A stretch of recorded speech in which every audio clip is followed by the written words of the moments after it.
everyone, and welcome to episode 54 of Gamestack Podcast. This is our 2019 holiday extravaganza.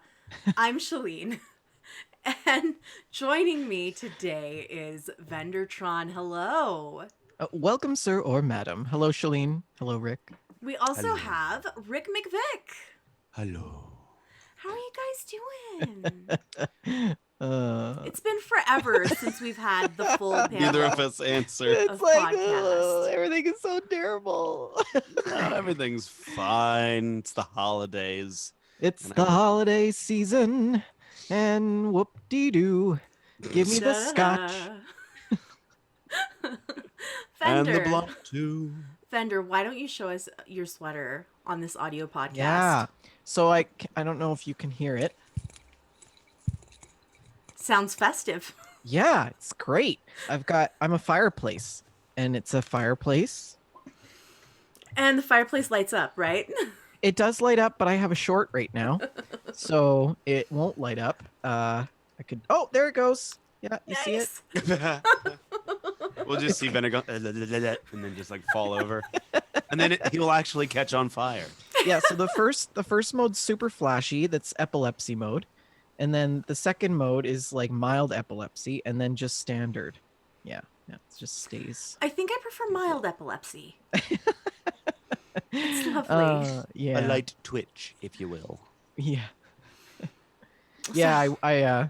I wore this sweater to work, and then people were giving me holiday hugs because I work with a very huggy bunch of people, but because of all my balls everywhere, they were like, ow.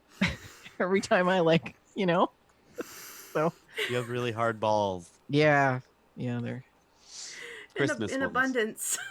I've got the biggest balls round. yeah well anyways. Wow. Here comes What, you've never- Vendortron. Here comes You've never heard Vendortron. that song? Yes. No. I've got big balls and she's got big balls, but I've got the biggest balls round. It's Oh. about It's about dancing balls. Yeah, but it sounds like something else. I think it's AC/DC. It is AC/DC. Yeah. I thought so. Well, anyways, how's your week, Rick? It's been actually it's been kind of slow. Our store has not been as crazy as it has been. I think because people haven't realized they lost a week between Thanksgiving and Christmas, and they're going to realize that tomorrow, Sunday, and Monday, and I only have to deal with it Monday. But Ah, it that's hasn't good. been too bad. Got some good news coming around the corner, I hope. I got the prototype drawing for my record lathe, and that's all good and happy, and I'll be able to start doing some cool stuff come next year. So I think it's going to be a good ending. Oh, I don't think I've spoken on the podcast about my Mini Cooper. Oh. I Oh. Everybody Uh, pour one out for the mini. Press F in the yeah. chat. If you want to know its favorite drink, it was very, very thirsty for 10W30 oil.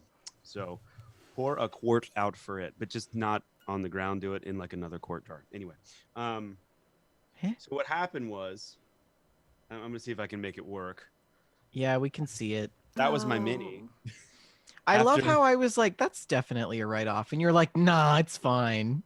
I'm like, no, I'm pretty sure that's a write-off. And like you guys, I would have probably driven that home. That's Well- bumper dangling behind you. I have driven cars that looked much worse. Well, And it they were was- normal. They Oh, weren't in a yeah. collision. They looked like that to start with. So what happened? I was driving home from work one night after a really, really bad day, which I won't get into. But I was driving home and I was just angry and mad. And my wife was like, "Oh no, when he gets mad, he's just gonna be upset. Not that like it's anything bad. It's just I'm in a bad mood, really bad mood." And I was driving down a road and there are really high embankments on either side. And I see this deer leap from the top, and I'm like, "Are you kidding me?" Bang! The deer flies up in the air till I only see its hooves, and I'm like, "Rudolph!" And then it fell. Oh no. So it wasn't a flying one. You killed And- Rudolph. And as soon as it hit the ground, I pulled over. Another car hit it, Oh and it no. still wasn't dead. Poor And then- thing. So this all happens within like 20 seconds. I hit it, it falls down. I pull over, it gets hit again. And then as soon as I get out of the car, there's like two hunters like, "Hey, we're gonna take care of the deer for you." I'm like, America. "Where the heck did you guys come from?" So apparently they were bow hunting and didn't get any. So I was like, "I've got one for you." But I was actually really, really encouraged because it was impressive on how many people stopped and they're like, "Are you okay?" And I'm like, "I'm fine, thank you." And they're like, "All right, Well, just they want to see make it. sure." Yeah, when you see a mini And that hits a so deer, you they kind think of they're dead. They're you dead. kind of No. have to pull over and check. So the mini was a total loss. It ended up being. They didn't even get past the cosmetic damage. They didn't get to the Yeah. mechanical damage, and there was a lot of mechanical damage too. But I ended up going with a nice Volkswagen wagon. Mm. It's a TDI. It's a turbo diesel. I've named it Vin, Mm-hmm. Yeah, aka you did. aka the daddy wagon. Anyway, so that's You my can only drive it now wearing a tutu. You know that, right? What? oh right. Or So like, anyway, is it a tutu? Yeah, it's a tutu. so yeah, so it was kind of a whole saga, but where was I getting at? I don't even remember where I was going with this.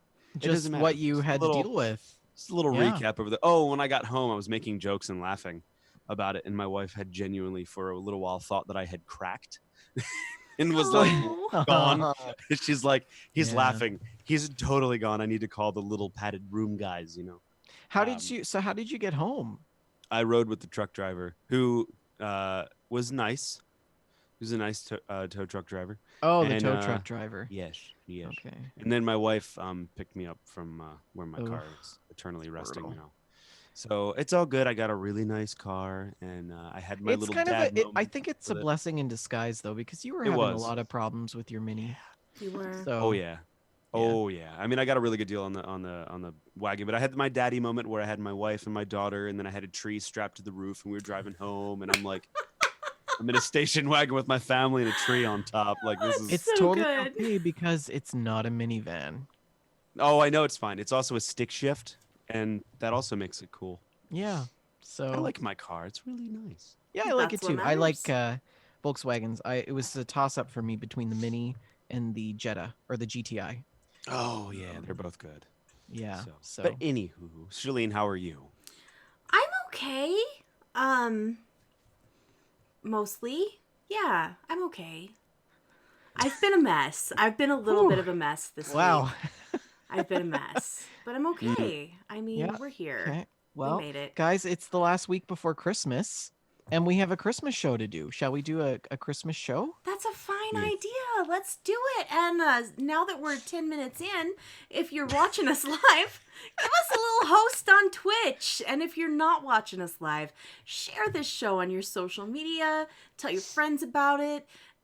You can skywrite it, maybe, if you have the ability to do skywriting. Wow, we will have Yes. you on the show if you get that done You somehow. can also, if you haven't put your Christmas lights up, you can Oh, you spell can Gamestack out on your front lawn. Like how we have people doing that Fallout show billboards in Yes. Fallout Yeah. 76, except they could do one like on their real house in Uh-huh. real life. Yes. Clark, I- you could just like Clark Clark Griswold that right Griswold. across the roof. 500 watts per bob. Yeah. So good. I hung Christmas lights for the first time in my life this year after I got home with the whole tree wagon family thing. Oh Mhm. boy. And was why is the crazy. carpet all wet, Todd? I don't know, Margot. Was that a Griswold reference? Yeah, yeah, yeah. Okay, if I didn't, I never saw them You never saw the movie? What? once, and I didn't really like it. Really? Yeah. Wow. It never ceases to amaze me the difference in the pop culture that you Yeah. have compared to us. Like To the rest of the world, really. Yeah. We're a Venn diagram of sorts, really. Yeah. We cross over, but there's just parts where we don't. Well, I think Indeed. that's pretty standard. But So, you know what else is a Venn diagram, and that's just the worst transition I've ever made in my life. Yep. 5-star reviewers. well, I they, mean, they okay, come let from me just everywhere. I just want to point out that I'm in the middle here, okay? hmm And I'm Vendertron, so technically It is a Venn diagram. You were We the didn't Venn get to the our Venn joke. diagram. We didn't get. It's a Venn diagram. yeah.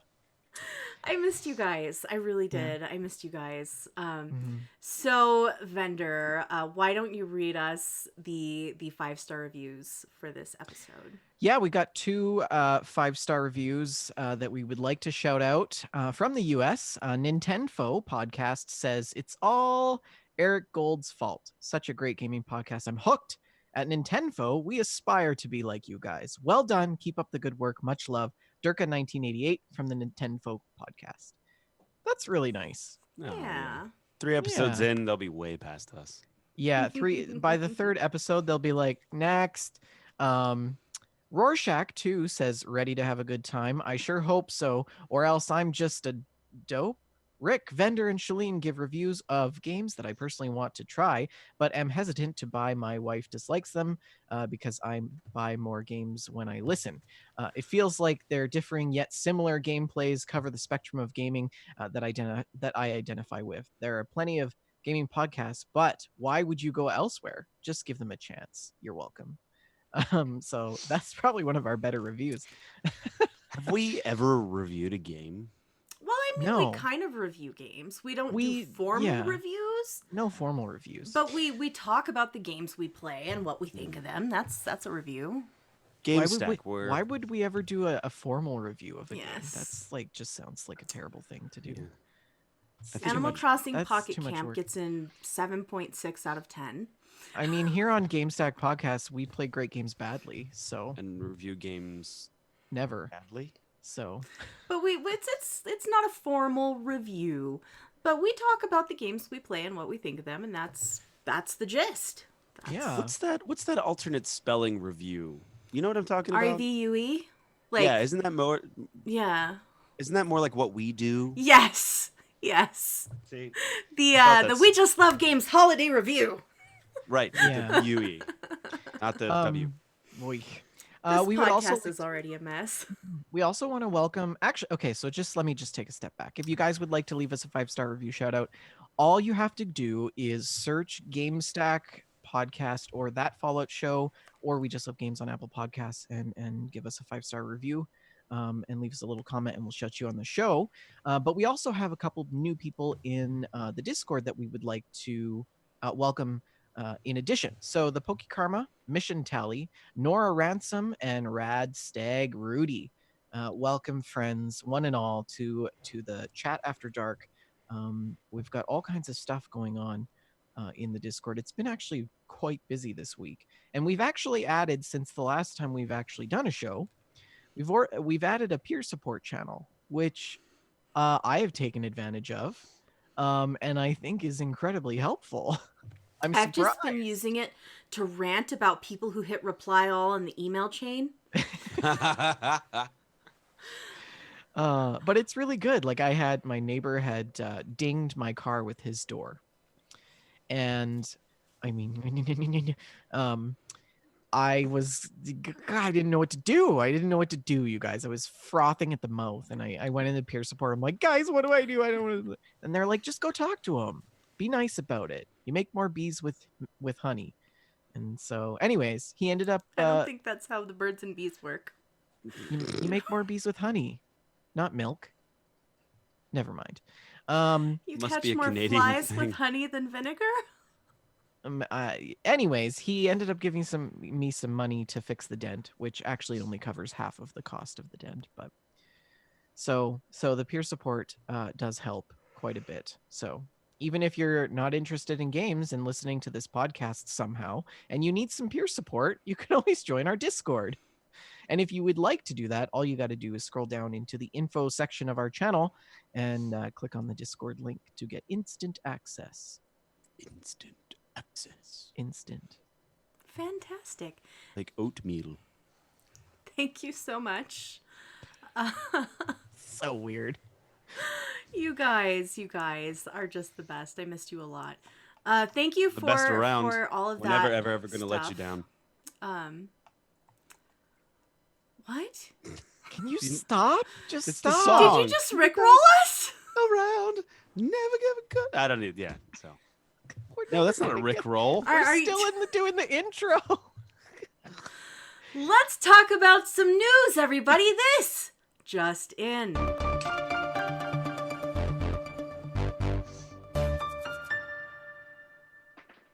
As always, shout out to Joseph Tao, who compiles the news so that we don't have to. Thank you, Joseph.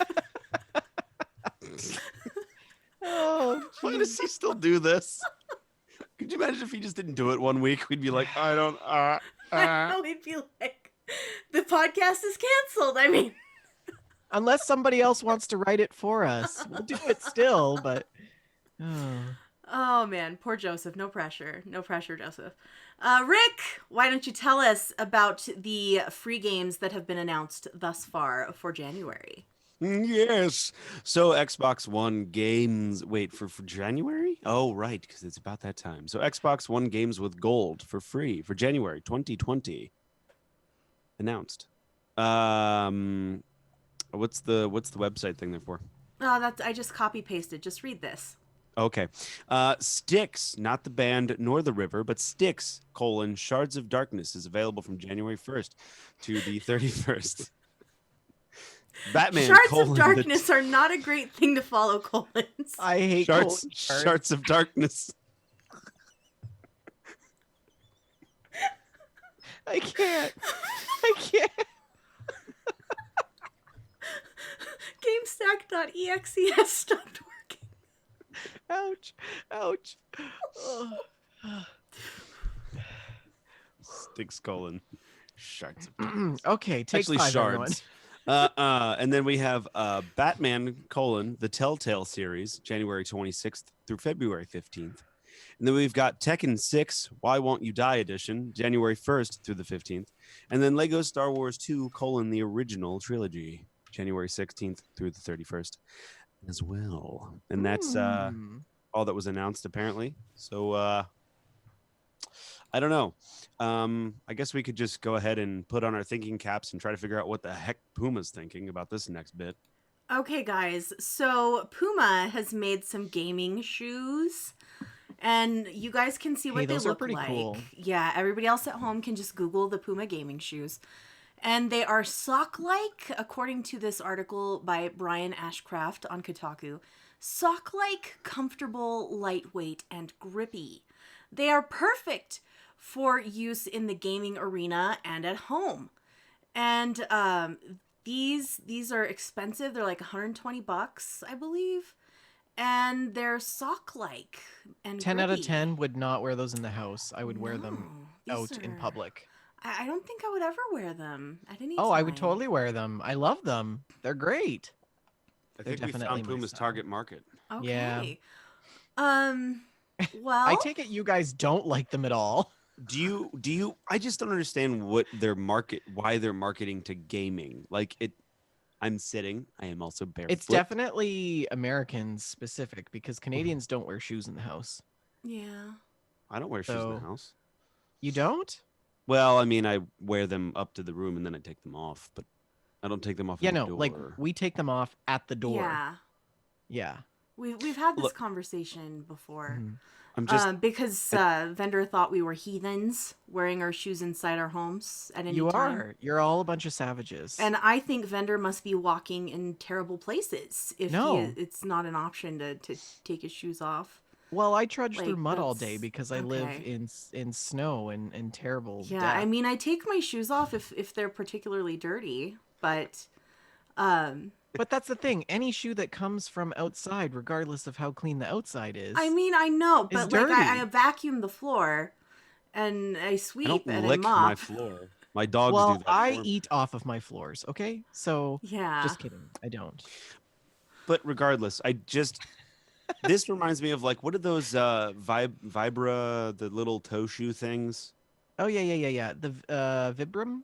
Yes, Vibram. Five finger? Yeah. 5-finger death punch. No, so I just don't understand the marketing here. Like this, if it were like a comfy shoe sock thing, maybe I don't know. I just don't understand why this has to be a thing, other than like I can say with certainty that people will wear them more out of the house in Canada than in the house.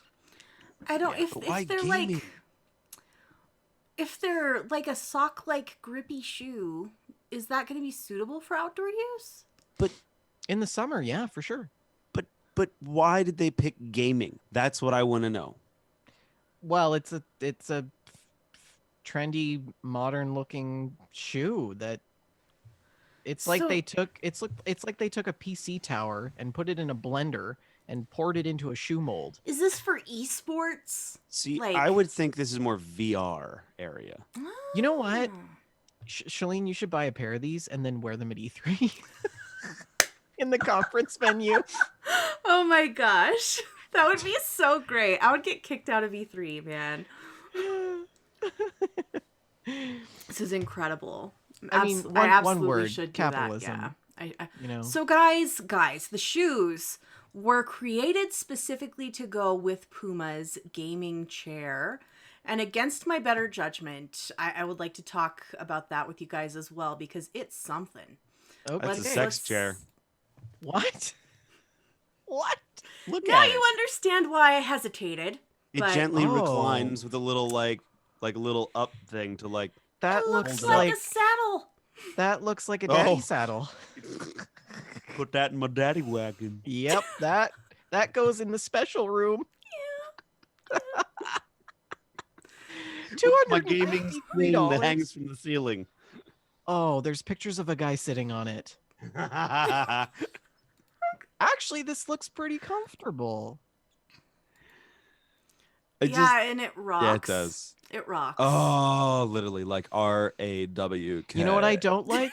There's no headrest. That will never fly for me. Oh yeah. There's you no can't really- headrest. I mean, look at him sitting. His neck is all jerked forward. Yeah, that's just asking for bad posture. Oh, Yeah, dear. that's not ergonomic at all. Mm-mm. Yeah. When I saw this, I was like, okay, The- I don't Okay. know if I want to. Okay. The guys are gonna go with this. They're Well, no, we're not.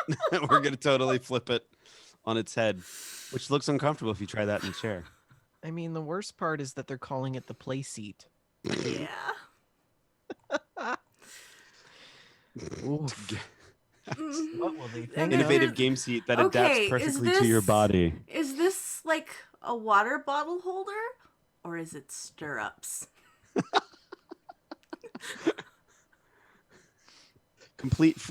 All right, the key features are complete freedom of movement, ultimate comfort thanks to the high-tech breathable ActiveFit material, also developed by Puma. Total control through motion force base with rubber feet for easy cleaning. Storage pockets for accessories such as a phone controller, remote control for something else. Can be set up in just a few seconds for all those one-time stands or sits. Ideal for all consoles and mobile gamers. For consoles and mobile games? Mobile games? Really? Somebody in marketing is getting fired. Somebody in marketing is. Oh, look, Shalene, is there a way you can show the first picture of this dude doing the like, yeah, pose on this thing? one? Yes. Yes. Hang on. Okay. Will you Save please? images. Just give me a minute. Just distract the people while I'm setting this up, okay? Oh, Look. we should also point out Here, that look. guys, he has the Puma shoes on. See, the He shoes were does. designed to go with the chair. I mean, the shoes I would buy. The chair, hard no. But the shoes I would probably buy, but I would wear them out. I would wear Looks them like out he's saying a hard yes to that seat. All right, so is it up yet? No, where'd it go? Gosh, that is just so darn weird. That chair Where is did it something I go? would never use. Oh, here it is. It's tiny. Okay. Let me just. Oh, that just saved really poorly. That's Yeah, it like did. 4 pixels. Yikes. Well, I'm sorry. I'm Let's- so sorry. let's- What I'm just let's, gonna do. Okay, let me just remove that, and what I'm just gonna do is, put it in place of your camera. I It's gonna be think the fine. bit, I think the gonna be bit is fine. over. I think we can. Oh no. safely- Okay, we're moving on. Let's just move Yeah. on. Thank you. That was horrible. It's really bad. Everything is awful. You know what else is a terrible design? This is the show. Uh, Rick! I'm kidding. The new Xbox! It's terrible! It's terrible. It looks like a what makes it- refrigerator. So, Probably sounds like one too. it is going to be called the Xbox Series X. And here's a Too little many note S's from in it. Joseph Tao. They want to just call this next gen Xbox. And the Series X is the generation, according to a Business Insider article that he read, which is not good branding at all. Just call it the Xbox 4 and move on without confusion. They are starting to sound like Bethesda with names like Prey and Doom, with names that are confusing, but with their consoles instead. And I really also think this is a terrible naming convention. Well, I Because feel we like- already have an Xbox that's called X, the Xbox One Well, X. I feel like there was a real missed opportunity for them to call it the Xbox One X1. That was a joke. Or at least Xbox like cubed. I Yeah, Okay, see the Xbox cubed because it's a cube now. Is the controller supposed to be like the banana for scale? Like, how big is this thing? It's big. It's big.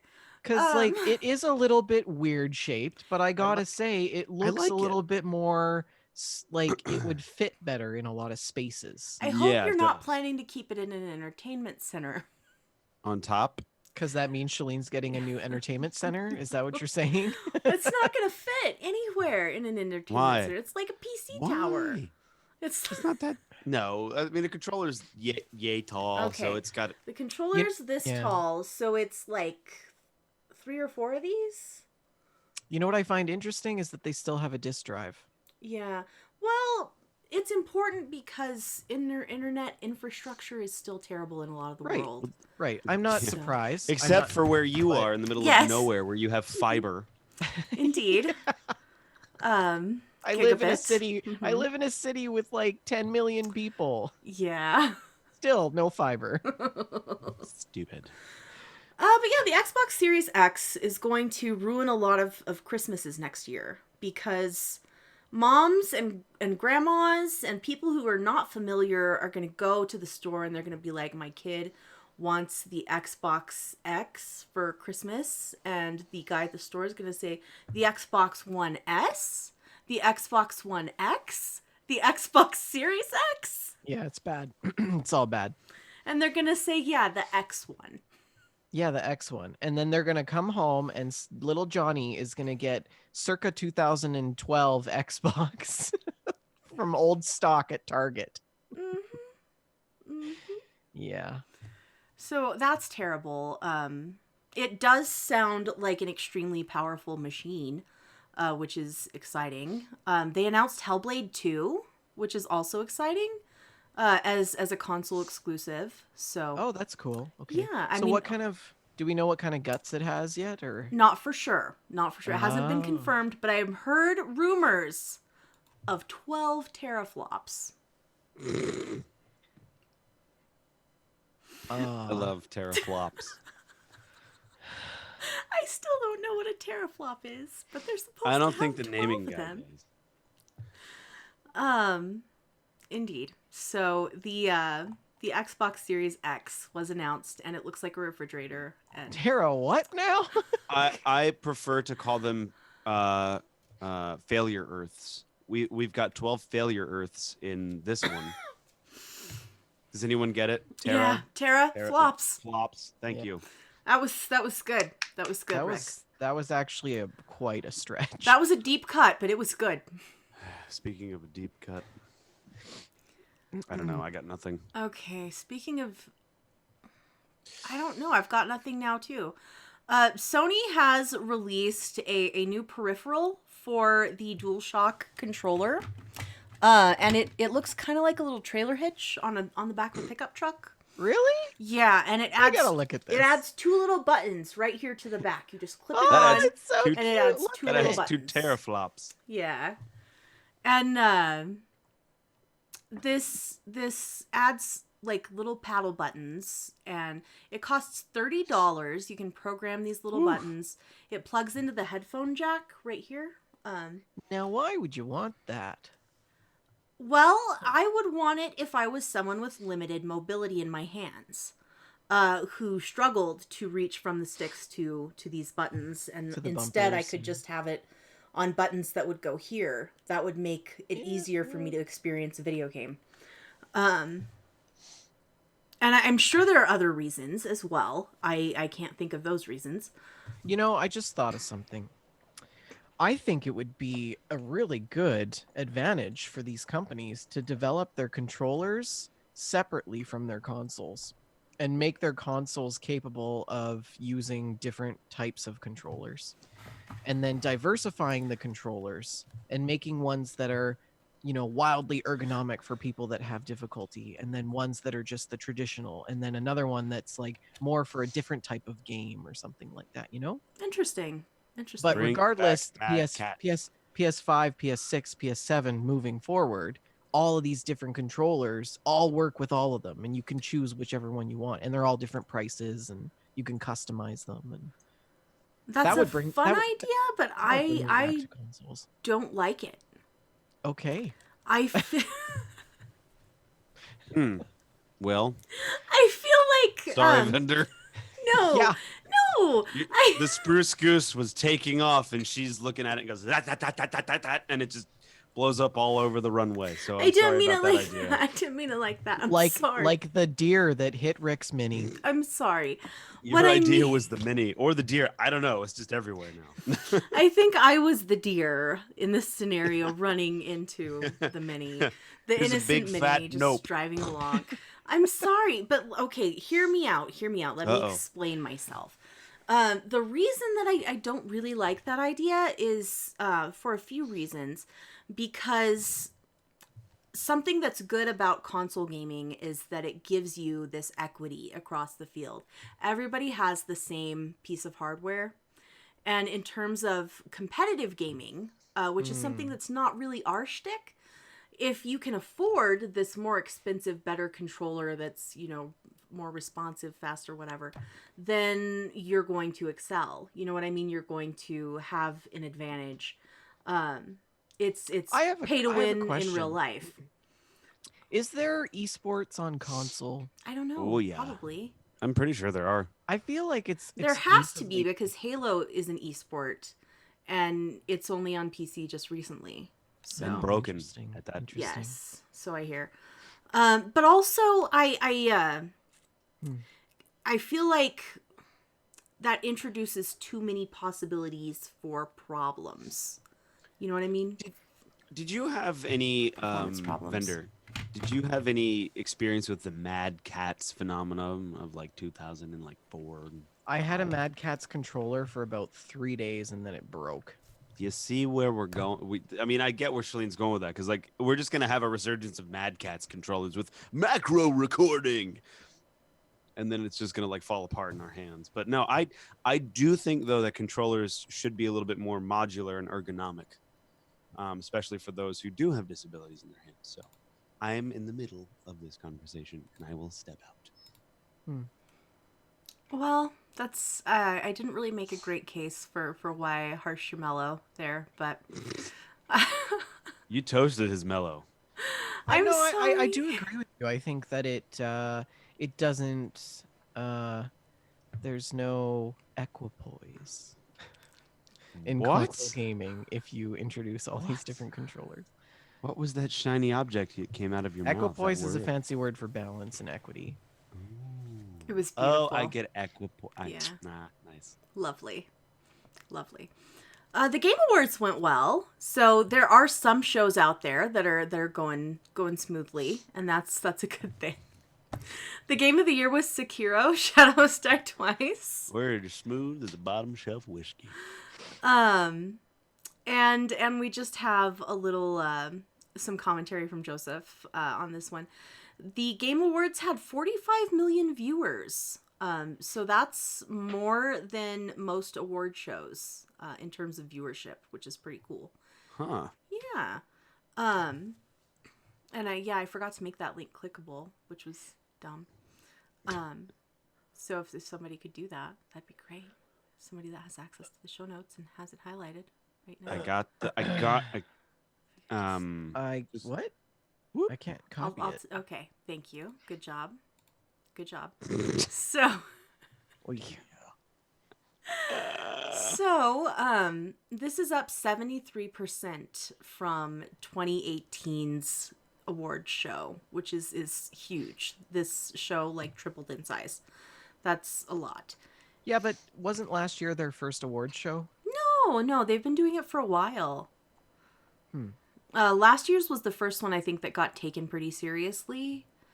It began in 2014, and I remember the first year, I think, they had like a dancing razor in the crowd. That was a Like sponsor. Like flip Schick phone? had sponsored it. Like Oh, yeah, or Gillette like or an actual whatever. razor. I Yeah, was and there like, a was flip phone like a makes dude in a sense. razor outfit. Like yeah, working the crowd. It That's kind of a was slap to the face for gamers. It's like, shave, you filthy animal. your neck beards. You neck beards. I don't know. Shave your damn face. It took me 5 years to grow this. Yeah. I don't know. But there were some complaints about too many ads and the ads being repetitive. But I feel like these are growing pains, and it's expensive to put on a show like this, and they have to figure it out. They have to figure it out. I don't know, but To be honest, I don't know. I don't have an opinion on the Game Awards. Only that I don't really care to watch it, mhm. and I didn't watch it, so I'm not disappointed. Yeah, I didn't have a chance to watch this year, but I usually watch every year for the announcements mostly, more than the awards. Should we talk about the games that won some of the Yes. categories? That's a I good think we should idea. cover Go that ahead, Rick. Because, well, we were all, well, what did you guys say for Game of the Year? I can't remember what we all said for GOTY. I believe that we had all expressed support for the Outer Worlds. Yes, that was not the case. Sekiro: Shadows Die Twice won a Game of the Year, which I should play that, I guess, at some point. No. Is that on? No. Really? Yeah. I thought it was kind of strange that that one won, but also kind of glad that that one won because it was a little out of left field. Oh. So that made me happy. Best game direction got Death Stranding.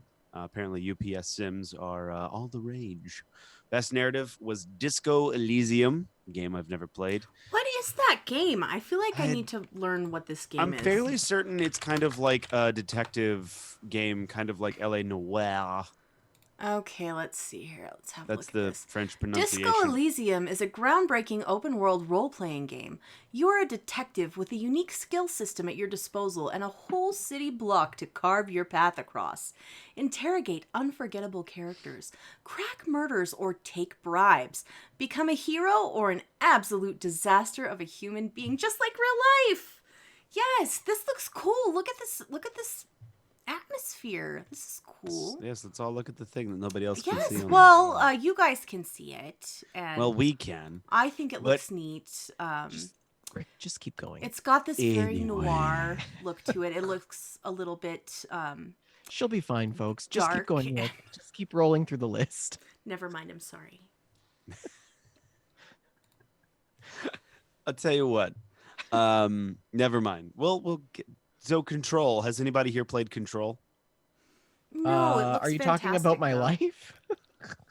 It's out of control. I watched Well, apparently a stream of Control, and it looks really cool. that got best art direction. Best score, Oh. Death Stranding. Best audio design, blah, blah, blah, blah, got Call of Duty Modern Warfare, which makes a lot of sense. That game sounds pretty good. Minus the voices, they sound like this. It's great. Anyway. Would you like fries with that? Gosh. Anyway, let's see here. Best ongoing game, Fortnite. Whoop de doo. Let's see here. Best community support, Destiny 2. That makes a lot of sense. They did really good. Best VR/AR game, Beat Saber. Best action game was Devil May Cry. Best action game/adventure game was Sekiro: Shadows Die Twice. What I'm really curious about is did Outer Worlds win anything? And no, it did not. Which retrospect kind of makes sense. There was nothing really new about that game. Mhm. It was just a good game, They kept with the traditional. but it was like a breath of fresh air. But Best you know what? To be perfectly honest, I don't think that Outer Worlds really needs the accolades I don't think so either. because everybody played their game and everybody loved their game, and that is more than some of these games that have won awards. Yeah, I agree with you. So- I agree. Best multiplayer game was Apex Legends, and let's see here. Anything else we care about? Nope. That's about it. Thank you. Yes. The Nintendo PlayStation very rare prototype is going to be auctioned off in February. Yes, that's right. The Nintendo PlayStation. It is a Super Nintendo with a CD-ROM drive attached. It was a partnership between Sony and Nintendo, and it will be auctioned in February via Heritage Auctions, according to this Kotaku article by Chris Kohler. And it is properly known as the Play Space Station. And this machine would have been manufactured by Sony, and it would have played Super Famicom cartridges as well as games from the CD-ROM drive. There were some disputes between Nintendo and Sony that caused the cancellation of this project in 1991, and Sony went on to create its own PlayStation in 1994. So that's amazing. You know, it's a real piece of the history of gaming. And in 2009, a man named Terry Diebold purchased this prototype at an auction in a lot of abandoned property from a former Sony executive. In 2015, Diebold's son discovered this machine in the attic, and that caused a stir in the game collecting and preservation and historical communities. Diebold and his son have toured this console around the world to gaming expos and other venues, and now he's ready to go ahead and sell it. Diebold told Kotaku, "I can't keep losing money. I've put a lot of work into this by traveling with it, and we have made nothing on it. Every trip that we have taken with it has cost us money out of pocket." And Heritage is the auctioneer. They bill themselves as the world's largest collectibles auctioneer. And they only started selling video games January of this year. Since then, they have auctioned games for very high prices. They've sold sealed copies of The Legend of Zelda and Bubble Bobble for nearly $20,000 each. A sealed Donkey Kong 3 nearly reached $30,000 for its sale. And their biggest video game sale so far has been a copy of Mega Man that reached $75,000. So this will be listed. And I wonder how much it'll sell for. I did read about this, though, and it was really interesting that Nintendo was probably kicking themselves on the success that PlayStation has had in separating that whole venture. Yeah. I think I see the disagreement. There's not a single Nintendo logo on the box. Well, it's just the prototype. I know, but I'm just saying. Sony's like, here it is, and they're like, wait, where's the Nintendo logo there? Huh? What? Oh, that's on the inside. Yeah. Yes, it's on the circuit board. Yeah, it's on the circuit board. But I'm a little I think the meat of this story is not in the console or the story behind its failure, which I think we should probably dig into. It'd be an interesting thing to report on. But where I really want to dig into this story is what the Diebolds thought they were going to, like how they thought they were going to make money by touring this thing around. Was it some sort of like, they were going to show up to like some county fair and they're like, behind this curtain, see here an amalgam of, like diabolical proportions, some like a console that takes discs and cartridges, like, is it some like, bearded pig lady or something? You have Like, what such did a they good expect? carny voice. It's Playtendo. Playtendo. But like, what did they expect? Like, was going to happen? Like, people were just going to be like, wow, that's cool. Here's my money. Take it, Well, yeah, because that's generally how it goes. Something new comes out, it looks totally stupid, and people are like, I'll take 5. I'll take 5 of them. But I just mean, like, if they're touring it around as like a bauble, like nobody's going to pay to see that if you're just No, gonna that's true. That's true. So that's what I'm saying. Like, what did they expect to happen? Yeah. I don't know. I just, maybe they, I don't know. There isn't like a company's planning a venue. They're not going to spend money to bring people with this weird old console there. No, to it's show just it. a like those kind of conventions you pay to display. It's a curiosity. But- So, just to give you guys a little bit more of the financial side of this, Diebold said that they turned down 1.2 million from someone in Norway who wanted to purchase this. And he said that after paying taxes on that amount, splitting the remainder with his son, and paying off all his outstanding debts, he would pretty much end up with nothing. So that's But he would be like, debt free. yeah, I don't. He must have a lot of debt. Well, I mean, as- what else? He probably has a big mortgage. He must have But a lot I of mean, debt.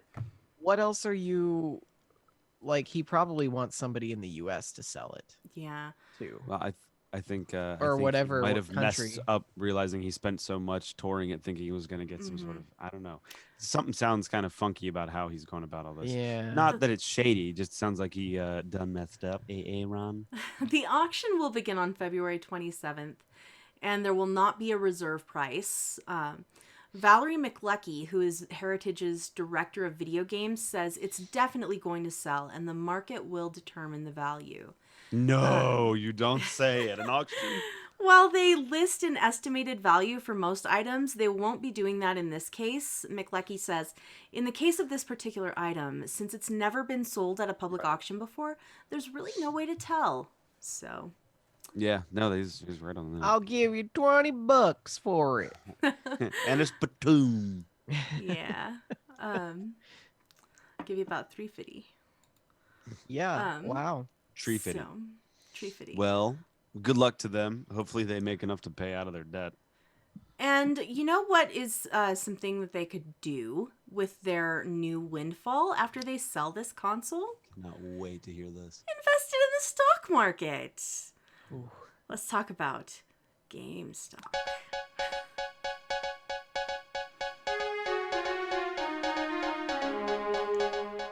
Vendor, what is going on in the world of GameStop? Okay, so the world of GameStop is just wild, you guys. It's wild. And I think the stock market in general is pretty volatile right now given the political adversity and all of the garbage that's happening. But I haven't seen prices shoot this high up for game specific stocks since we started doing this segment, Mm-hmm. and even before then.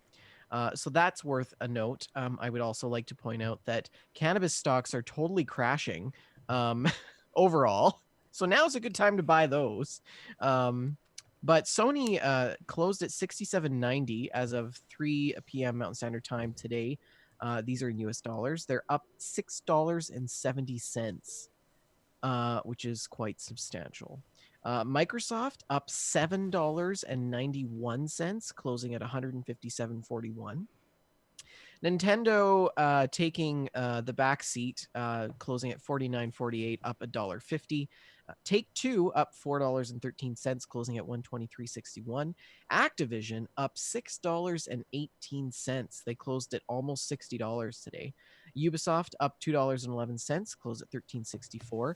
EA, you guys, takes the cake this time around, up $8.76, closing at 107.95. Which is quite substantial. And Tencent, not too far behind, at 5.55, closing at 48.15. So, wow, what is happening? It's scary to see change like this, They're spiking so sharply. and not just one of them; they're all spiking. So that is scary because it indicates market instability, and I don't know what's going to happen.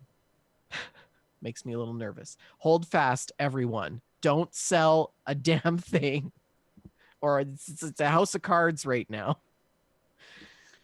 That's all I have to say about GameStop. I don't know, but after I sold the Sony stock and got the Nintendo stock, now the Nintendo stock is doing so poorly and the Sony stocks are doing so well. And why? Why? If only you could have Martha Stewart your way through that. I know. You are the albatross around the stock's neck. Right? Pretty soon they're going to be paying me to not invest in their stock. Hey, that's a good business plan. Indeed.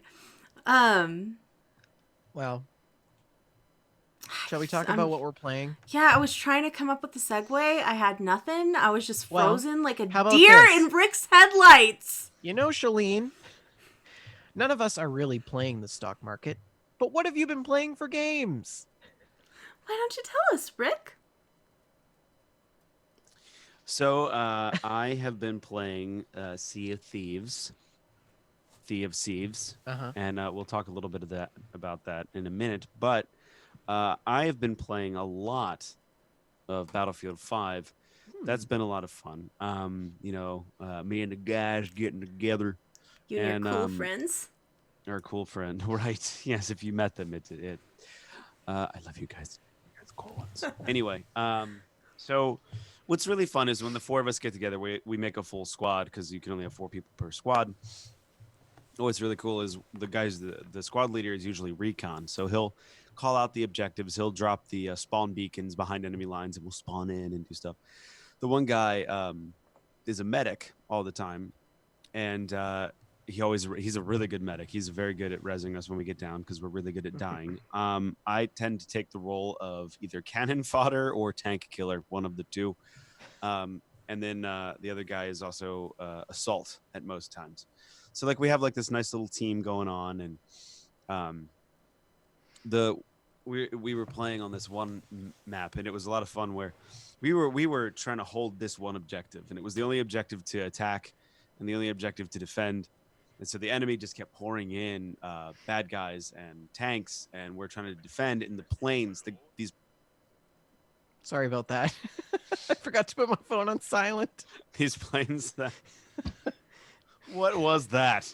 It's Carson from Downton Abbey. He said, "You have a text message, my lord." You don't. Oh my Wow. gosh. You want me to play it for you? It's great. You're gonna love this. Wait a minute. Text tone. Here. You have a text message, my lord. That is incredible. That's so good. Wow. Wow. Sorry about that. Continue. I'm listening. I'm So- listening. And the people who were piloting these planes, like, first of all, our team was not really good at taking their tanks out because one, they were staying so far out of shoulder fired rocket range that we would tag them and they would just back up out of range and fix themselves and pull forward. And our tanks were so dinky enough. Like, I don't know what it was about our tank drivers. They would just kind of like drive up in front of them and spin the turrets around and somehow just die really quick. So we had no armor. We couldn't take out their armor. And then their planes were just strafing us and dropping fire bombs and popping flares in the air that exposed our positions. I mean, it was just like the planes were killing us like crazy. It was like, my gosh. So cue epic music. I run up this trench and there's an AA gun in this little bunker, and I jump on this AA gun and this plane starts to fly over, and I'm like, ka-chunk, ka-chunk, ka-chunk, ka-chunk, and it explodes into a fireball. And we're like, yeah, and the second plane is coming in to like bomb, and like ka-chunk, ka-chunk, ka-chunk, boom, and it explodes, and we're like, right on. And so took out both of their planes, and they had enough resources stocked up where they called in two more real quick. So then those two planes come in, and by now they're like, we know where he's at. So they're like, there were a couple times where like a plane is coming straight down the barrel at me, and I've got my sights on it and going ding, ding, and we're shooting each other, and I won, and it was just great. So I took down like 2 or 3 planes, and then they hit me with a bomb. They missed the AA gun, but they hit next to me, so I died, fell out of the AA gun, and my medic runs up and he's like, there you go. So I hop right back in the AA gun and blow another one out of the air. I think I took down like 6 planes defending that flag because I would get killed and my medic would just res me and I'd get right back in the AA gun. And finally they blew the whole AA gun up. But that's what's so fun about Battlefield is like just these little epic moments where everything is chaos and Mhm. you're like, there's like 3 tanks and 20 men and I can't move, and, or like you'll be steamrolling through objectives. Like you'll just capture points and capture points and capture points, and out of nowhere, for some reason, it just grinds to a halt and you're getting obliterated. And you're like, what happened? Like, why did everything flip on a dime? And it just, it's just one of those games where it's super unpredictable and a lot of fun. And every once in a while, a little hacky with some hackers. But so I've been Mm. playing that. I got back into Witcher 3. I'm determined to beat it this time, Shalene. Lovely. Are you Witcher playing on your 3 is, same like- save or did you start over? What? Who first? Where? Are When? you playing on your same save or did you start over? I started over because I didn't know where I was on that save. So, Yeah. what did you my say? Ben? my question was, isn't that game like incredibly like detailed and intense and long and Yes. It's yeah. I still haven't gotten quite the hang of the combat when I'm fighting a lot of fast things like neckers, wolves, or dogs. They just attack so fast from all angles. It's hard to do much without getting hit. I mean, because you know me, I fight. I Yeah. try not to get hit. Fighting humans is a lot easier. Can I To just kill say them. it's super cool that we have Joshy Neurotic in the chat? It's been a while. It's been a while. I don't think have we ever had him in the chat? Yeah, Joshy's been in chat before. It's just Oh. been a while. Cheers, mate. Yes, welcome. Sounds like you've had a lot of fun. You've been quite busy. I've been playing probably more games than I should, and it's an escape. But in Witcher 3 is one of those games that's been on my list to actually finish. But I think I've been playing Witcher, played Battlefield 5, and then Sea of Thieves are really the three main games that I had been playing. Right. And Sea of Thieves really kind of ties into what Shalene is going to say, but I'm going to stop there. Well, and... Shalene, why don't you go before me, and then you guys can talk about that together. Okay, if that's okay. Go ahead and start. Well, let's see. Sea of Thieves. So we've been doing Tall Tales. Celine Dion. Celine and I. Dion. Shalene Dion? Is that Celine your- Dion is a pretty common nickname for me, actually. Yeah. Celine Celine Dion. That It's could be like, the obvious one, oh my Celine god, Dion. my god, that could be your drag name. Ah! Perfect! Celine Dion. It's beautiful. Um, Jade Chastity, Shalene Dijon. and then what's mine again? What you did come up with mine, and I can't remember what it Yours was. Jade Chastity, I think. I don't think so. But so we've been doing hey, Oaken Crow joining us in the chat. He texted me, he's like, you guys doing a show? And I'm like, I'm live right now. Fashionably late. Maybe I if you had your coffee you'd be more awake and you'd no, you are drinking their coffee. Me? Yeah. I finished Didn't it. you say it was abominable? It was the bomb. Unbelievable. Yes, it was their Abominable blend that they did in partnership with Abominable Pedals, which are some pretty fantastic guitar pedals, and they're very gnarly. I got the Hail Santa one. It was delicious. Anyway, so and Vender's rubbing his balls together. See what you're missing when you just come for the audio. And they clink. So Because he's a robot. Right. Never. Thanks. They clink, they blink. Yeah. Wow. Assume the Derailed. position. So the Tall Tales, instead of just roaming the seas and doing gold hoarder quests, we've been doing the actual missions, and they all tie together. And it started out with the Shroud Breaker and finding this thing that was going to remove the fog shroud to reach the golden lands and stuff, and they go through all these things. One of the biggest lessons that we learned, Vendor, for the next time we sail together, because the three of us learned that we do not fly the red flag. Do not fly the red flag. I was there for that. Yeah. The other thing that we found out was the harpoon guns. When you harpoon the gunpowder barrels to bring them on the deck, as because what we do is we'll stock the beach up with stuff. You can harpoon gunpowder barrels. Well, you can use the harpoon to get supplies off the beach onto the ship. So you harpoon it, it brings the chest back, you turn it over, and somebody picks it off the harpoon gun. You harpoon the next thing. It also harpoons gunpowder barrels. But one time, I can't remember if you were playing or not, but I harpooned the gunpowder barrel. No, it was you and Archon and I, and we were on this island. You guys were at the ship, and I was across on the other side of the island. Well, that was the second time. What? The first time I did it, you all blamed me. Well, you must have lit the barrel somehow. Oh! Because what happened, I shot it, and I moved the harpoon gun to the side to grab it, and as soon as I did that, it went boom, and the ship rocked. I died, and the next thing I know, the ship is sinking. So I was like, what the frick? I didn't do anything. And they're like, you must have lit the barrel because you're an idiot, Rick. And I was like, no, that's not what happened. Well, Tim's let's harpoon the barrel of gunpowder. Nothing could go wrong here. It's wood. There's no sparks. Anyway, but there's those metal slats. I mean, what if you hit a metal slat and it sparks? I'm good. I hit it in the center, Vendor. So on the next island, the second time it happened, I harpooned a barrel, brought it to the side arch, and put it on the deck. Harpooned a second barrel, brought it to the side arch, and picked it up and put it on the deck. Harpooned the third barrel, moved it to the side, and boom! And it blew up. And it blew up the other two barrels. And it killed me an arch and sunk our ship like bloop, and just gone. Yeah, And the guys are laughing. They're just laughing hysterically. And I'm like, what did you do? Because I'm so far away that I didn't even hear the explosion. And they're like, we might Totally have in blown up another the world. ship. and like it was loaded for bear. We had food, we had boards and planks, enough to fix the ship if someone was on it. So I And was sprinting across the island trying to get to the ship. and she fell off a cliff and got stuck. So the ship went down, and I was researching, and apparently, because you can use the gunpowder barrels for like proximity mines, you can drop them in the water, and when the hull hits the barrel, it explodes, right?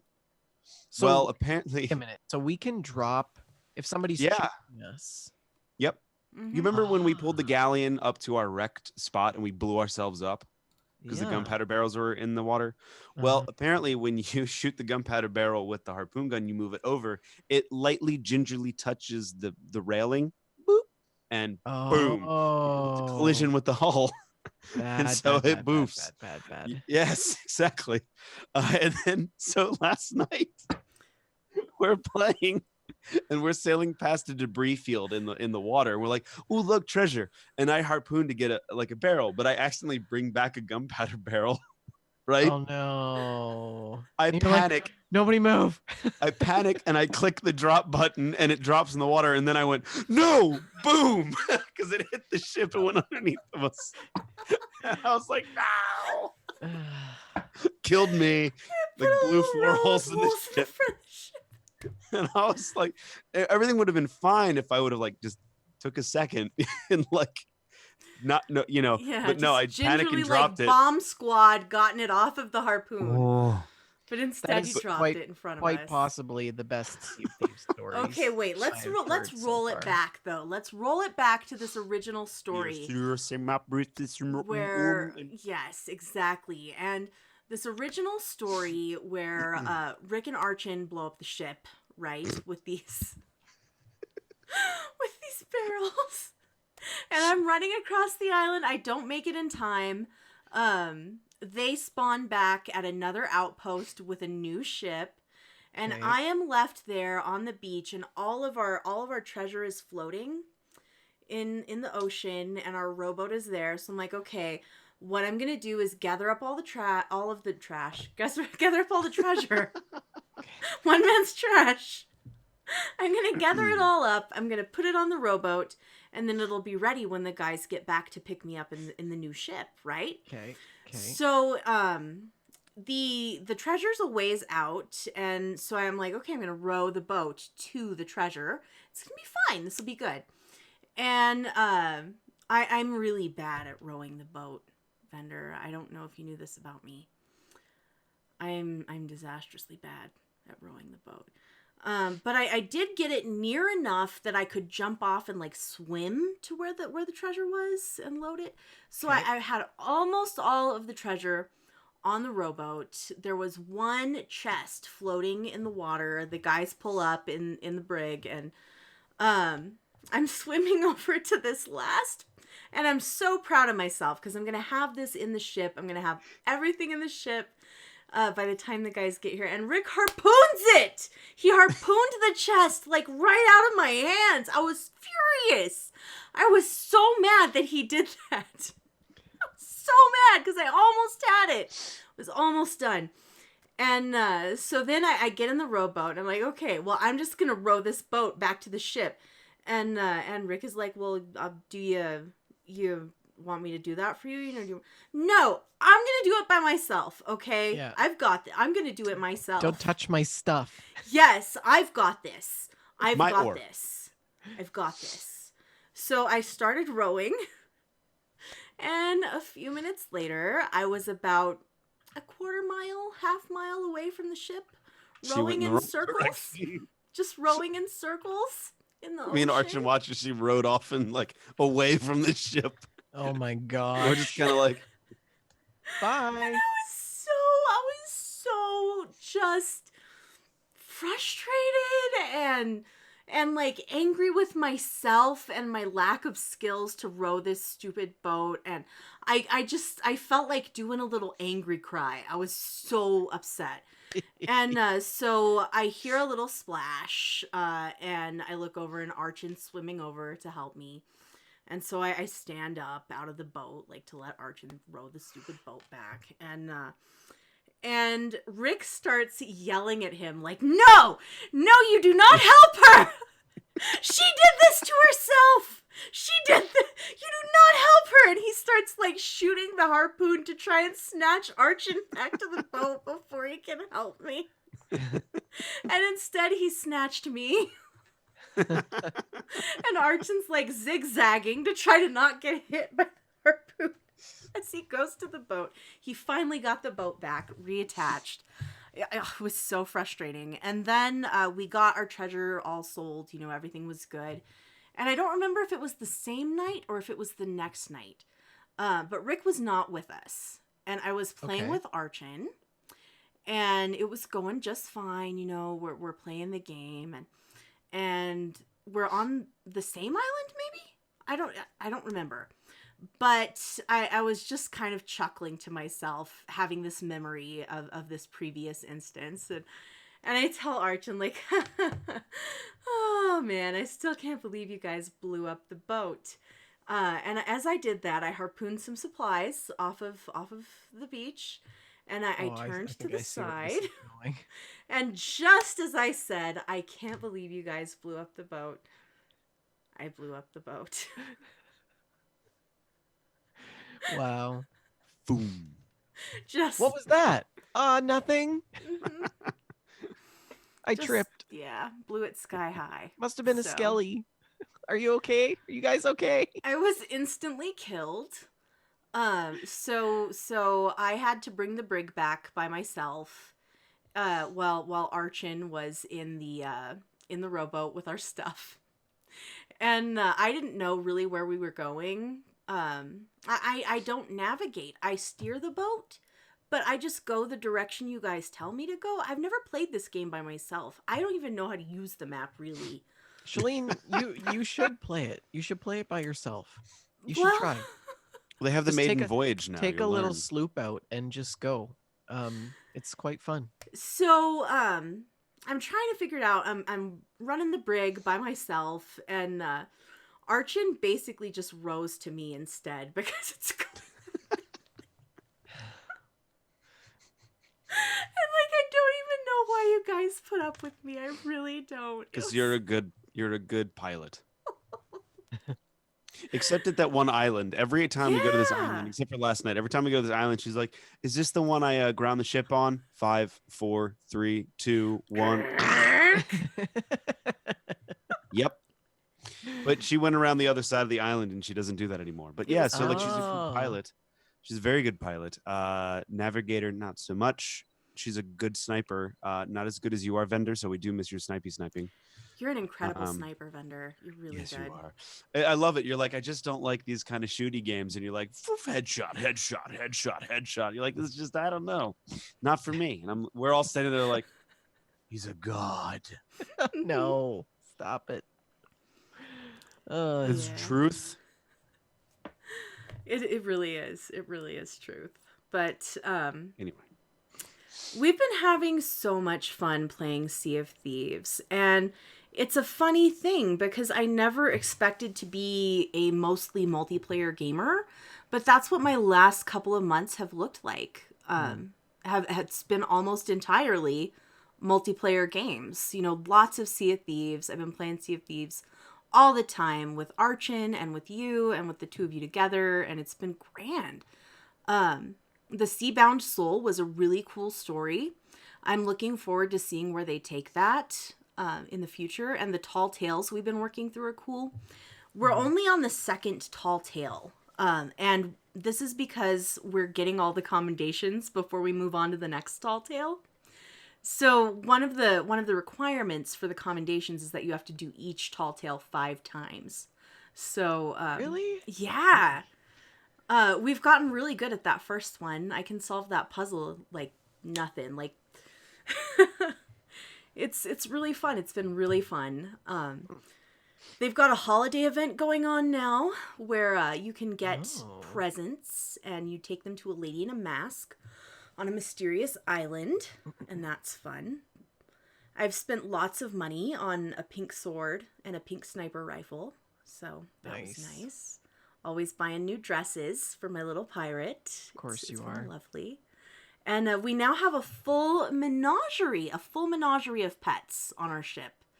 For Sea of Really? Thieves, yes. In addition to my Twitch monkey, Purple Rain, we now have Rick's parrot, who is called Chopper. Okay. Yes, and Archon also has a monkey. It's a different kind of monkey. Mine is a capuchin, and his is something else. I forget what it's called, but his name is Amon. Amon, like the Yes, Egyptian Amon. sun god. So, and speaking of Chopper and Amon, yesterday I was playing with these two fellas. Okay. Yes. And I don't remember what set this off. He made fun of my sword play. Oh, that's right. That's right. So Rick was cross with Archon's words, and I look over and I see Rick holding Amon the monkey. And he walks over to the side of the ship and drops him off. Just drops him off the ship. And I was like, Rick, you monster! That's so mean. Yes, that's so mean.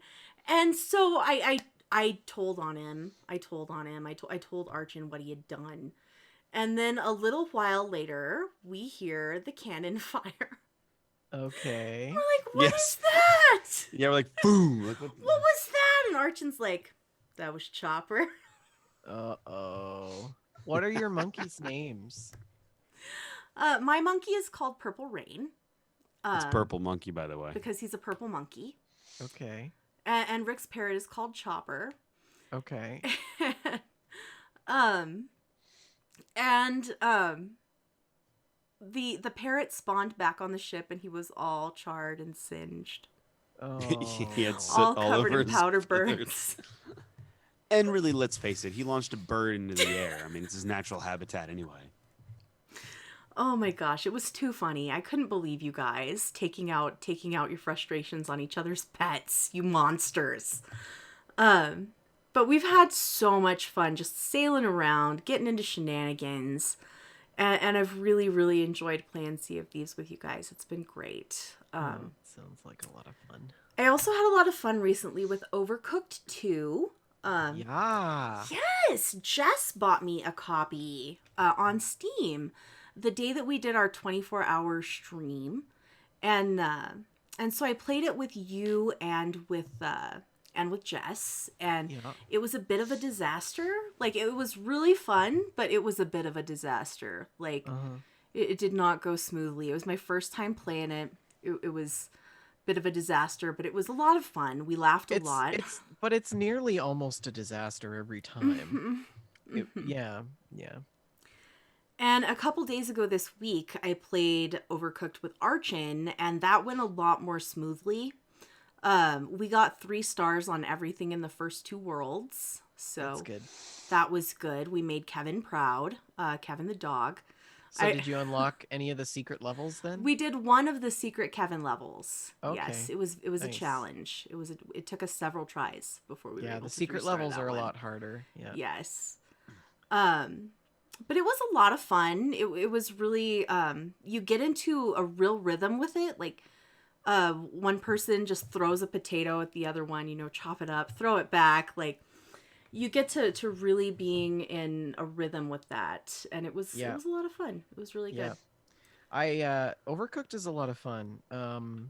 And I think when we played it the first time, Jess and I knew how to communicate with each other, but we didn't know what to do with this third person that was Yes. Yeah. And I think that's why it went more smoothly when I played it with just Archon than with the 2 of you. Well, I think if we play it 3 people or even 4 people, that it takes time to kind of figure out how to communicate. Well, and Uh, I play an awful lot of video games with Archon, so we're used to each other. mhm. So I feel like that's part of why it went so smoothly. Well, the best part about playing with Shalene though is that Jess would be like, "Okay, how are we gonna do this? We got to make sushi, and so to make sushi, you gotta boil the rice, you gotta chop the sashimi, and you gotta put them in the wraps, um, and or you gotta chop the shrimp, or you gotta chop the whatever, and we'll be like, well, who wants to chop? And she'll be like, well, I can chop. And we're like, okay, I'll do the rice. Jess, do you want to like put things together and plate them? And yeah, okay. So then we start, and Shalene's like, chop, chop, chop, chop, chop, chop, chop, chop, chop, chop, chop, chop, chop, chop, chop, chop, and she's like tossing all this shrimp and the sashimi and all this stuff. And then there was like, we're in a pile of shrimp, and we have one pot of rice done. And we're like, what? Wait, slow down. That's too much. Too much I'm stuff. very efficient at chopping. She is incredibly efficient at chopping.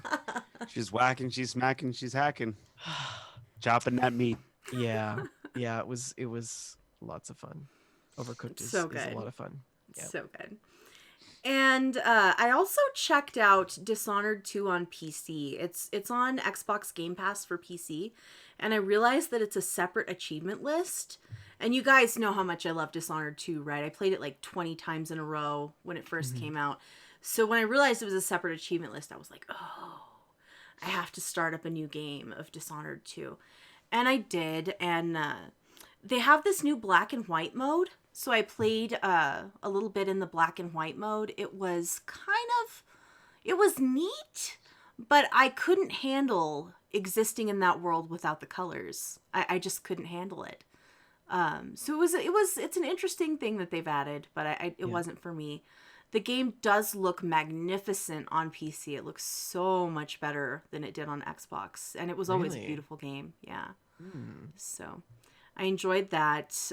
Definitely would like to get a little deeper into clearing those Dishonored 2 achievements all over again.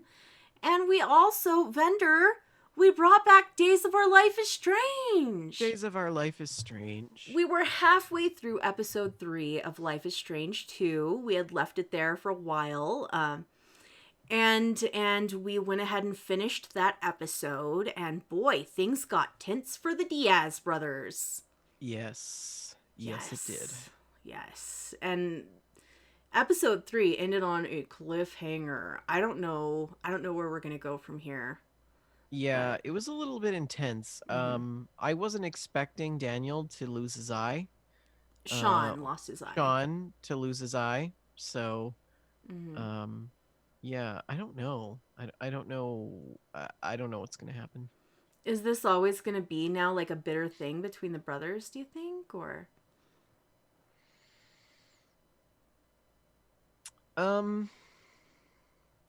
Yeah, you make a good point. Sean might come to resent Daniel.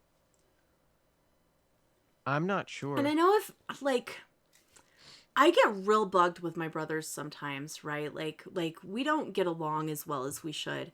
But if I put out one of their eyes, I would feel tremendous guilt every time that I saw them. Like, Well, and I mean, from a medical standpoint, Sean is going to need care, which means having to interact with a hospital, which means potentially interaction with the police. Because he's young and his brother is young and they're alone. And so I don't know what's going to happen in the next episode. I don't know. I'm a little worried. me too. A little worried on that one. Are we going to pick it up again this Sunday? Sure. Well, All right. maybe. I need to I'm up wrap for it. presents. So it'll depend. Okay, we will figure that out later and let you guys know. Yes. Vendor, what else did you play besides checking out Life is Strange 2 with me? Are you done your list already? Yeah, I think so. This is everything in it. Wow. Yeah, that's it. That- Most okay. of my life has been Sea of Thieves. I'm obsessed. I am obsessed with Sea of Thieves. All I want to do is sail. Good. It's Yes, so I played some Sea of Thieves with you guys, which was a lot of fun. We had done this weird quest with the ghost person. Made a bunch of money. Sea of Thieves not on the top of my list right now. I don't know. I'm going through this weird game thing. I want to play games, but I don't want to play games. I don't know. It's really weird. I can't explain it. I'm liking and playing games that I never thought that I would like or play. So it's really quite weird. I'll start with the tried and true. So, I've started decorating for Christmas in Ark. Aw. Yep, got my tree up. Started putting up some lights, and wreaths and snowmen and all kinds of fun stuff. Raptor Claus is now back. So the Winter Wonderland 4 event is in the Ark universe, and there is this. He's a raptor that flies around in a Christmas sleigh at midnight and drops presents across the map for you to pick up, which is a lot of fun because you can get a lot of cool loot and things like that. So, been enjoying that. I've been playing on 4 Miles server as well. We started building in the Lost City. We decided that we're going to build in the Lost City in the desert, which is the final and You last, set of ruins in the game that I haven't built at. So, kind of excited about that. We're planning it all out. This room's mine, like kind of thing. So, and we made it a little bit easy on ourselves. We installed teleportation pads, so that we can get to and fro quite easily from because it's all the way out in the desert. But Tim Twig is saying that I downloaded Arc on mobile and it runs great. I have to say, Arc Mobile is absolutely fantastic. It's so good. I was really, really surprised and taken back at how good Arc Mobile is. Really? So if you guys want to play it, I recommend it. It's pretty good. Yeah, it's almost as good as the real game. Wow. Yeah. They've really done a fantastic job with that. So been playing that. I've also been playing a ton of Euro Truck Simulator.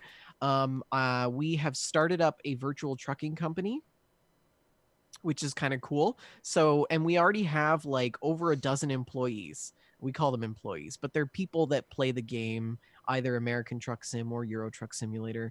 And they've joined our company. You have to, in order to be part of the company, you have to submit an application and we review it. So we look at your driving record. Do We you look at call your and band. check their references? We do. We check their references by going to their Truckers MP account and their World of Trucks account to see if they have some sort of ban history on the multiplayer servers.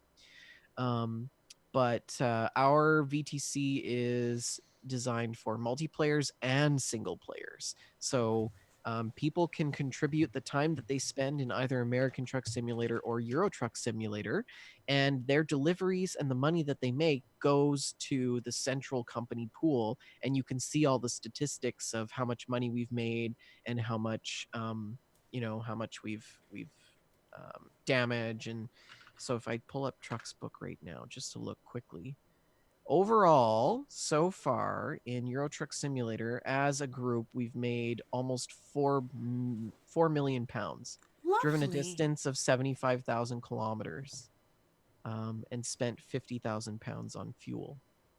And we've hauled just over 2 million kilograms. American Truck Simulator, a lot less, 500,000 in total profits, only 183,000 kilos. But yeah, so it's pretty cool. We've got people from all over the world, and we had our first convoy on December 14th. There was 3 of us, so it was myself, and then Ravensview, who is in Ottawa. He's actually streaming Hunter Call of the Wild right now.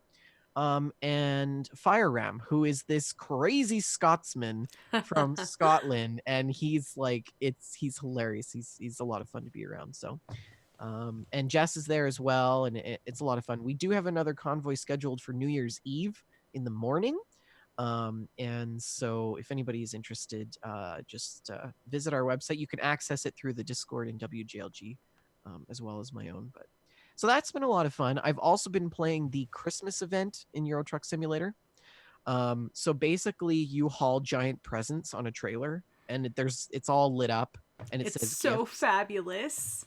It's pretty good. So that's been a lot of fun. I've been also using the winter mod, which is very snowy and the roads are very icy and things like that. So yeah, I haven't played too much of American Truck Simulator. What else have I been playing? Been playing a lot of Fun Run. Fun Run's fun. There's a Christmas event going on in Fun Run 3 right now. Um, I got myself a little Santa jacket and a wreath necklace. Hmm. Because you can get little outfits and get a little toque, and it's great. And been playing a lot of Overcooked with Jess and yourself. Jess and I we had to do this one pizza level. I think it's 3-1 or 4-1. Um, and it's so hard. You have to get at least 1,100 points to unlock this secret Kevin level. And we had spent a couple nights ago, we spent a whole evening just redoing that same level over and over and over and over and over. And we just couldn't get it. We would get like 1088, 1093. Like, it was just stupid. Ouch. We were so close, right? And then we never did it. And a couple days later, we went back to it. And Jess is like, you know what? I'm gonna have some ketchup chips. That's what I need. And she had ketchup chips, and bam, we punched her out. 1,200 points. Nice. So, yeah, it was awesome. We nailed it. We nailed it good. And yeah, I'm excited to get back to Overcooked. We've been doing some of the Christmas levels. She got the holiday DLC. So you got to make like cakes and like shortbread cookies and hot chocolate and stuff. You got to put the little whipped cream on top. It's pretty great. Yeah. So Overcooked's a lot of fun. I have been trying to play some Outer Worlds as well, but I haven't been too interested in playing it. I don't know. I'm not into story-based games right now. Yeah, I kind of feel the same way. I But just want to for do me, like it's mindless multiplayer. stuff. Yeah, Yeah, I've just been wanting to hang out. yeah, and it's the end of the semester for me. I just finished my exams last week. I'm really burnt out. All I want to do is totally mindless things. And that's why I'm like also like sometimes I don't really want to play games. I just want to like sit and stare at the ceiling. Um but I have purchased and installed and played Red Dead Redemption 2. Ha ha ha. Nice. And I've been saving this for the end because that game is incredible. It's incredible. It sucked me right in like a vortex.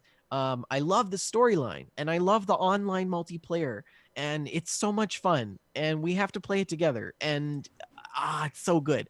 I got the best outfit. It's just like actually I have multiple outfits. The last time I played it, I went to a show in St. Denis. Yeah, yeah. And to the theater Yep. there. So I went to the tailor and I bought a nice fancy red jacket Of with a top course hat you did. and an ascot and some fancy boots, and then I trotted over to the theater on my horse. And I sat down, and it was awesome. I don't want to spoil it if you haven't been to the theater, but That was very fun to do. That was a good mission. it was glorious. It was glorious. Yeah, you pay, it's like $2, and then it's a series of 4 mini skits that you have to sit through. So there's You a can heckle. there's a drama theater, but then there's also a film theater. Hmm. And I haven't done the film theater yet, but I did go to the actual theater. Yeah, it was quite good. So yeah, that's my gameplay. Cool. I Cool. over the holidays, I plan to play some more Euro Truck Simulator. I have to get 12 deliveries done for the holiday event to unlock some good holiday goodies. They give you like a stocking if you do 12 deliveries Aww. with a bunch of stuff in it. And Bus Simulator 18 is now on sale on Steam, so I might consider getting that. But Chernobyl Light and East Shade is also on sale, so might get those as well. East Shade looks really relaxing. What a beautiful game. Hmm. Yeah, beautiful. Anyways, that's my gameplay. Well, thank you. I always enjoy hearing about what you guys have been doing in games. It's always my favorite part of the show. But Rick had a pretty good idea for something that we could chat about during our holiday episode. Our favorite in-game holiday events. So let's roll through those a bit. What are some of you guys' favorite holiday events in video games? Benner, do you want to go first? Sure. So without a doubt, the Ark Winter Wonderland event. This is now the 4th year that they've done it. I've only been able to participate for 3 of those 4 years. But it's awesome. You get all kinds of different loot, Santa hats. It's just great. Shout out to Echo's mods on for Ark. She does a holiday mod as well, and it's wonderful. The one that we are using on the server is not Echo though. It's called Holiday Delight, and I recommend that you guys check it out. But yeah, so that one, and then also. What other Christmas events? The Fallout 76 Christmas looks really good. It's okay. I haven't played it, but it looks pretty fantastic. I've only played a bit of it, and there are these Scorched dressed up in their Santa suit Scorched, there are Mrs. Santa Scorched, and there's some like Jack Frost in a suit with a blue suit with white snowflakes. Okay. Yeah. And they make jingle bell noises when they're nearby. You hear the jingle bell noises. So, and they're Yeah. basically like a legendary Scorched. So you Yeah, kill them yeah. and they drop a legendary weapon. So that's Yeah. fun. I do gotta say that I do enjoy the holiday theme in Fun Run 3. Just because there's like points that you have to collect snowflakes, and then you get this special potion that allows you to kill your enemies a lot better. But the amount of outfits, the holiday outfits that you can get in Fun Run 3 are just so good. I also Jess pointed out in Fallout 4, Yes. they have the holiday event, and then in Diamond City you get the wonderful Christmas tree and everything. I love that. That was that's such a fun surprise. Yeah. I do got to say that I need to add ETS to this list. This is my first year participating in the Christmas event for ETS, but it's wonderful. I love it. But yeah. What about you guys? What kind of holiday events? I always liked Guild Wars 2's Christmas event. Actually, it's called Winter's Day event. And what they usually do is there's like a toy shop that comes to town. The toys go haywire, and then there's like this big tower defense toy game. And then you get presents that are like, openable that you can get different rewards from.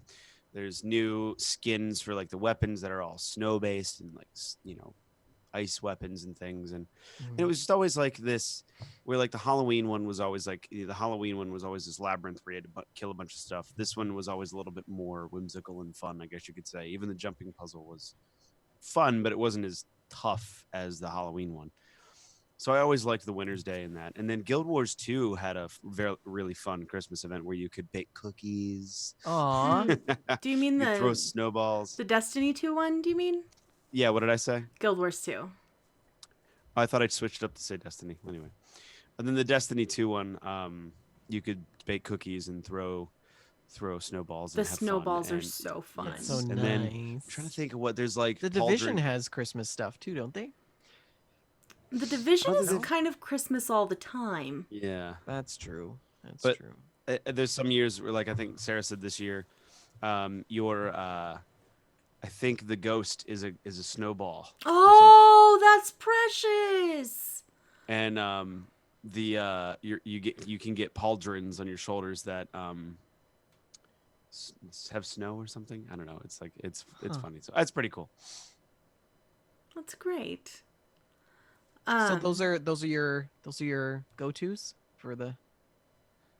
Yeah, I mean, I was really looking forward to the Sea of Thieves one, but it just seems to be kind of like go get presents and bring them back to an island, and like that's it. Yeah, Oh. it's the same as the missions. The normal missions, only skinned with Christmas. It's I thought it'd be a little better than that. I do like the decorations that are everywhere. It's very festive. Yes.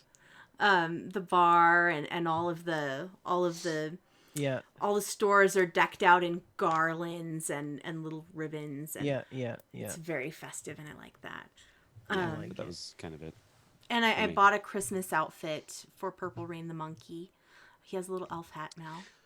I bought Christmas skinned gun, so my gun in Sea of Thieves, my pistol is a candy cane. Yeah, it's pretty good. Oh. It's pretty good. What happened to you? I got caned. Oh no. I got caned again. I also had the Yeah. Destiny 2 one on my list because I remember I've never completed that by a long shot. But we did it some last year, and I thought that cookie baking thing was really unique and cute, and it was like a grandmotherly character that was having you bake these Yes. cookies. Yeah. And that seemed sweet, and I liked throwing snowballs at Rick. That was really fun. And I also included some single player stuff on here because that had some neat Christmas connotations. Batman Arkham City had this really cool thing where every holiday you could go down to this dungeon where Calendar Man was imprisoned. Yep. And you could talk to Calendar Man on the holidays. Yeah. And you could cheat it by changing the calendar and the clock in your system settings, right? But I didn't do that because I'm not a dirty cheater. So every holiday for a year, I was like, sorry, we can't go to Grandma's yet. I have to go talk to Calendar Man. So I would bust out my copy of Arkham City and go talk to Calendar Man, and he would tell some horrible story about like a family he murdered on Christmas or whatever. But it's this achievement that you get by talking to him on every holiday throughout the year, and after you do that you get an achievement, and it's one of the Sheesh. achievements that I'm the most proud of having. And Jeez. it was really funny because I did every time that there was a holiday, you know, my family would be like, okay, we've got to do holiday stuff, and I'm like, wait, give me 10 minutes, I've got to go talk to Calendar Man. And that became part of my tradition that year, you know, was playing Arkham City. That is funny. Yeah, I don't know if that sounds kind of sad in retrospect, but for me it wasn't sad. For me it was fantastic. No, it's not sad at all. I think that there is never a sadness about personal traditions Yeah. in any part of the year. 'Cause I also it's personal to you, and that's Mhm. all that matters. I really enjoyed the Christmas stuff in Bully. Bully has seasonal things in it. Oh. I miss Bully. I want them to make another one. That game was so good. I thought they were. Well, there have been rumors, but it's never been announced. So Rumors. we'll see. But Bully has some Christmas time shenanigans that are fun. But my top thing, and you probably, I'm sure you at home, if you're keeping score, you've guessed, Toy Day from Animal Crossing is my favorite Christmas happening. Animal Crossing is such a wholesome and precious world, and Toy Day is lovely. And there's Jingle the reindeer, and he is basically the Santa Claus character, and you get so many adorable, just precious seasonal outfits for your character, and you can just put in so many fun decorations and be visited by Jingle on Toy Day, and you can give gifts. I don't know if you can in Pocket Camp. I don't remember from last year, but in the other mainline Animal Crossing games, you can give gifts to your animal friends in your village, and they'll send you gifts as well, and it's wholesome and pleasant. There's snow everywhere. In Pocket Camp right now, I had a bunch of Leaf tickets. I had an abundance of Leaf tickets from their anniversary event, and I spent them all on this gorgeous, snowy, white winter wonderland, crystalline Christmas lights background for my camp. And it's beautiful, and it just makes me feel full of joy every time that I open that little app. And thank you Animal Crossing for bringing Toy Day into my life. Hilarious. Wonderful. You're ridiculous. Indeed. Well, that was fun. It was fun. I enjoyed that. Um, we have a little email. Do you want to go through that, or do you want to save it? We've been going for a while. I think it's perfect. Add it Okay. in. Yeah. All right. Well, I'm sorry. Who wants to read the email? I was gonna say I could take it if you want. Yep. Rick, Go would you ahead. like to read the email? Cool. Sure. Gerfuffle writes, "Hey guys, it's Gerfuffle. Been a while. I was wondering what games, if any, have been so impactful and meaningful that they shaped part of your being. For me, it's definitely The Long Dark. Having to survive as long as I can in the frigid Canadian wilderness has given me a better appreciation for the outdoors and the environment. It's a personal dream of mine to live in a quiet cabin in the snow and trees with my wood stove and a rifle. A simple, peaceful life. Gerfuffle." Um, that's a good question. Is it a Impactful that question? shape- Yeah. What games, if any, have been so impactful and meaningful that they shaped a part Oh of your yeah, being? yeah. That's a good one. That's a good one. I got to think about that one. I can't. You know what? I really feel like any game that I get very attached to does sort of shape me in a way. I really I think that I'm a better person for having played some of the games that I've loved, you know? And an example of this is like say like the Mass Effect series, right? I got really attached to my Commander Shepard in the Mass Effect series. And everybody has their own Shepard, and mine was special for me. And I remember going through like some stuff at that time in my life and having some like scary things going on in my real life and thinking like, you know what, Commander Shepard would not even be worried about this, and I shouldn't be either. And Wow. that's the kind of thing that like I feel like I'm a better person sometimes for having played games. I don't know. Yeah, for me, I think the Yeah. defining ones are Grand Theft Auto. Because that just was like driving games. I like all games that involve driving ever. Yeah. Which is kind of interesting. Hmm. And I don't know why that is, but yeah. Arc was pretty influential. Fallout, big one. Mm-hmm. All of them, big, big, big. And The Sims. But those are mine. I think for me, looking back on it, I think the game that had the biggest impact on me overall was Resident Evil 3, because that was the first game that I saw kind of being played that wasn't Nintendo. And it was the first, like, quote unquote adult game that I got to play kind of sneak wise. And that Yeah. was the second that I started playing Resident Evil, and I hit start, and it's like Resident Evil 3, and I was like, and I forever became part of the counterculture. So it just was that changed who I was. I was like, this is me now, gamer, zombie blood. I need Mhm. to be yeah. So that was huge for me. So Fantastic. Cool. Another thing that I'd like to mention real quickly is that puzzle games have changed the way that I think. That's definitely a thing that's expanded the way that my mind works. You know, puzzle games. So, thank you, Gerfuffle, for that lovely question. And with that, I think we are going to go start our lovely holiday season. Unless you guys had anything Yes. else. I've got nothing else. Well, thank you yeah. so much for listening and watching and joining us. And we love you all, and we hope you have a lovely holiday season as well. Watch that Fallout show, which should return next week, probably. Okay. It's Friday. And Yes. also Vendortron has been streaming a ton, so please join him at twitch.tv/Vendortron for some fabulous streams. Dames Who Game is another podcast that I do, so if you would like to check that out, it is quite fabulous indeed. You can email us, just like Gerfuffle did, at info@wejustlovegames.com, info@wejustlovegames.com. Follow us on Twitter at wejustlovegames. I am Shalene L, SHALINEL. Rick is Rick McVick, and Vendortron is Vendortron in.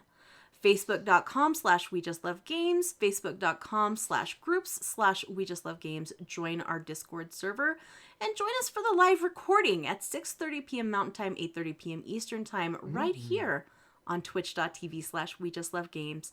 Find us on YouTube, iTunes, Stitcher Radio, iHeartRadio, Spotify, all those great places. Like, subscribe, leave us a review. We appreciate it. Thank you for listening. Happy holidays. Rick, do you have a last word? I'll do anything you say. In fact, I'll even stay. But I must be going.